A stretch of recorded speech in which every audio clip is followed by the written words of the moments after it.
There is nothing either good or bad, but thinking makes it so. Shakespeare wrote this in Hamlet, but what was he talking about here? The truth is, he was talking about metaethics. Metaethics is the area of philosophy which attempts to answer the question of what good even is and whether it actually exists. Moving on, one of the main theories of metaethics is ethical naturalism. One of the main people for ethical naturalism is, as we all know, Aristotle. He came up with his own Aristotelian naturalism, which is the idea that good equals eudaimonia. What is eudaimonia? It means to flourish. So it is bettering ourselves as people. It's good if it betters us. Philippa Foot defended this view. She used the example of plants.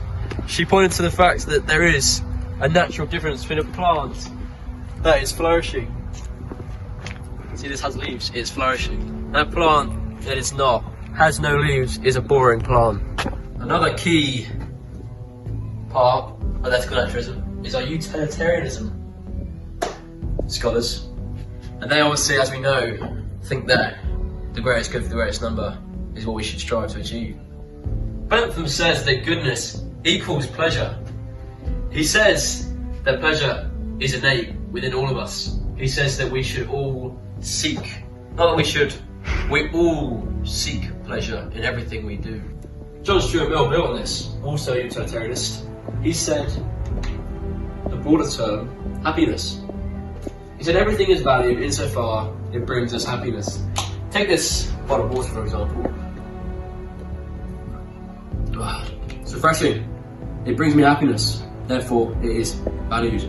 David Hume criticises ethical naturalism by using his is or gap. This is the idea that you cannot go from a factual is statement to a moral ought statement. He put this into picture for us by criticising Bentham, who obviously said that pleasure is good, therefore we ought to maximise it. Well, Hume said, just because pleasure is good, which is a factual statement, does not mean that we ought to maximise it, which is a moral ought statement.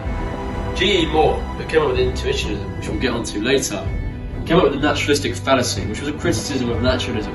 He said it is a fallacy to assume that something is good just because it is natural. Moore developed this theory by disagreeing with Bentham, because he said that pleasure is good because it's natural. But loads of examples can be pointed to where pleasure is not good. For example, cannibals getting pleasure from eating other humans. I think we can all agree, cannibalism. G.E. Moore came up with an alternative way of defining good, and this was simply that good did not have a definition. He argued that we just simply know what is good, right, wrong and bad in our heads. The strength of this is that we can actually relate to this. It does fit with human psychology. When we look at the moral actions we take, we can sort of come to a conclusion on whether they're good or bad. A.J. Ayer built on this, and he actually disagreed with ethical naturalism as well. He said that when we talk about something that is good and bad, we're simply expressing our moral opinion for it.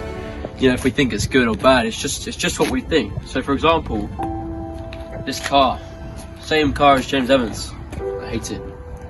I say, boo to James Evans' car. This big Defender here, I love it. It's massive. Get me from anywhere. I say hurrah because I like it. And this is also known as the boo hurrah theory, which Ayer came up with, which is basically just saying when we express something that is good and when we express something that is bad, we're simply just saying boo or hurrah to it. Hume's fork aims to show that moral judgments are not judgments of reason. He claims that there are two types of judgment: synthetic, also known as a posteriori, and analytic, also known as a priori. He uses the analogy of the fork to show that they cannot both be true at the same time. Analytic here, synthetic here. They both go up and they will never meet. Ayer, who we've already seen before, built on this with his verification principle.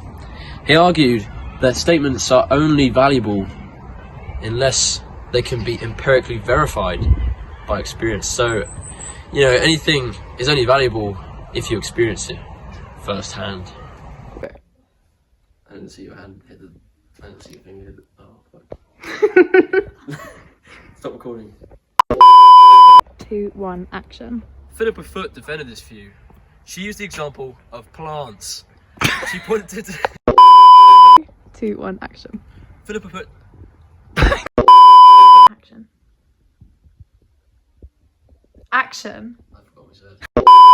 2, 1, action. Bentham claims that goodness equals no. No. Is what we should strive to achieve. Argues that goodness equals pleasure. He says that, and I don't know it again. Pleasure is a natural property. No, it's so no. Please note this is not actually Hume. This is just a guy from Google. You cannot go from a moral is statement. No. Go. Gene Moore came up with an alternative one. No. Start. Cannibalism. Cross-cultural. Synthetic, also known as a priori. No. No. Ethical statements. No, I'm gonna do that.